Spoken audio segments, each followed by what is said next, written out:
လင်းရွံကောက်ကိနယ်ပယ်ကိုကြော်လွန်သည့်စက်ကြဝဠာနယ်ပယ်ထဲခြေချလိုက်တဲ့အချိန်ပတ်ဝန်းကျင်ကလုံးဝပြောင်းလဲသွားတယ်။ကျဲတွေမီးလျံလိုလောင်ရည်တို့လိုခံစားရတယ်။ခြေစီးစင်းအစားမတန်တန်မာပြီးရုတ်တရက်ဖိအားကြီးလာတယ်။အဲ့ဒီအချိန်မှာပဲရှေ့ကအရိပ်တစ်ခုပေါ်လာတယ်။လူပုံစံမဟုတ်ပဲကျဲမုံတွေစုစည်းထားတဲ့တရဝါတကောင်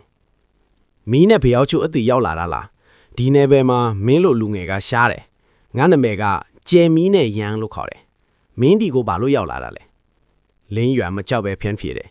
ခရီးဆက်ဖို့အဆုံးမရှိတဲ့အချက်ကိုတက်ချင်လို့ရမ်းရည်လိုက်တယ်ကောင်းတယ်ဒါပေမဲ့ဒီနယ်ပယ်မှာမင်းအဆင့်ကအလေအလတ်ပဲငါနဲ့တစ်ချက်စမ်းကြည့်ပါလားကျဲမီးနဲ့မီးနတ်ရဲ့ပထမဆုံးတိုက်ကွယ်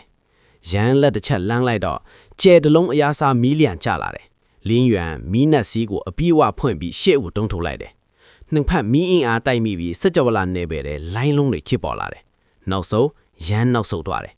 မစိုးဘူးမင်းအမွေနဲ့စစ်စစ်ပဲဒီနယ်ပယ်မှာမီးနတ်ဂုံကြီးအဟောင်းတစ်ခုရှိတယ်အဲ့ဒီကိုတွားရင်မင်းပုံမြင့်တဲ့အဆင့်ကိုရောက်နိုင်မယ်ဒါပေမဲ့လမ်းမှာသတ္တဝါအစိုးတွေအများကြီးရှိတယ်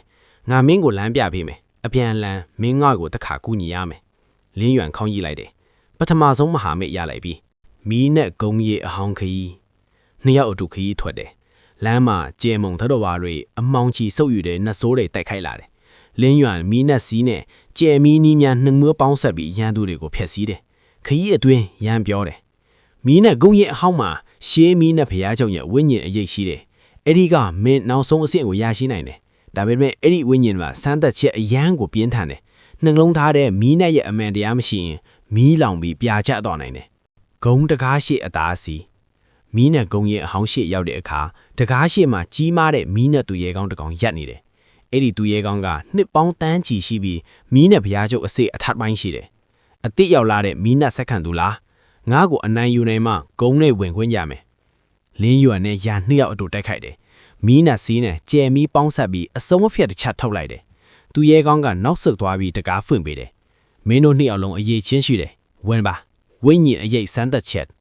ဂုံတွင်းရောက်တော့ကြီးမားတဲ့မီးနတ်နိုင်စော်အလဲမှာဝိညာဉ်အရေးတစ်ခုထိုင်းနေတယ်အဲ့ဒီအရေးကလင်းရွံကိုကြည့်ပြီးပြောတယ်မီးနတ်ရဲ့အမှန်တရားကဘာလဲမင်းဘာကြောင့်မီးနတ်လမ်းကိုလိုက်နေတာလဲငါရှေ့မှာမင်းနှလုံးသားကိုဖော်ပြပါလင်းရွံမဲ့လုံးမိတ်ပြီးသူ့ဘဝတစ်လျှောက်ပြန်တွေးကြည့်တယ်ရွာငယ်ကစင်းရဲမှုဂုံနဲ့နှိတ်ခွက်ခံရမှုရန်သူတွေအနိုင်ယူမှုအဆုံးမရှိခရီးဆက်လွတ်မှုတွေနောက်ဆုံးပါဇက်ဖွင့်ပြောတယ်မီးနဲ့ဆိုတာဖြက်စီးယုံမဟုတ်ဘူးမီးကမွေးဖွားစေတယ်တန့်ရှင်းစေတယ်အသစ်တန်တွေတည်စေတယ်ငါဒီလန်းကိုလိုက်တာကိုကြော်လွတ်ဖို့ကံကြမ္မာကိုပြောင်းလဲဖို့အဆုံးမရှိအထက်ကိုရောက်ဖို့ပဲဝိညာဉ်ရိပ်နှစ်သက်သွားတယ်ကောင်းတယ်